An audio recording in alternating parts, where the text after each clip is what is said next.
I want to see if you are legally here or if this man is legally here. You understand Of what course. my thing is? Of course. So the thing is with the lease agreement, there's a leasing price. Yes. But if you're not paying, it opens a legal gateway for these guys to come in here and fuck you out of the door. You understand?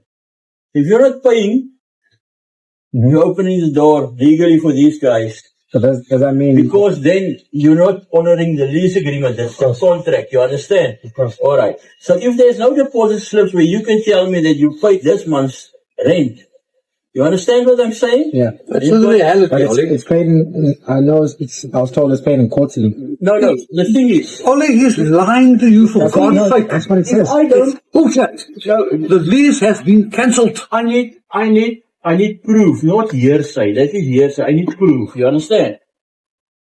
I can read what's going on here. Yeah. No problem with that. The problem that I've got is, I've got no proof to tell this man fuck off. You understand? Such a need as well. Is that they paid up till today. That they paid up Wat for is the my year. phone? Jou phone hom nou hier. God in 'n sak. I must show him a lesson here. You are wrong. This guy is still, I can still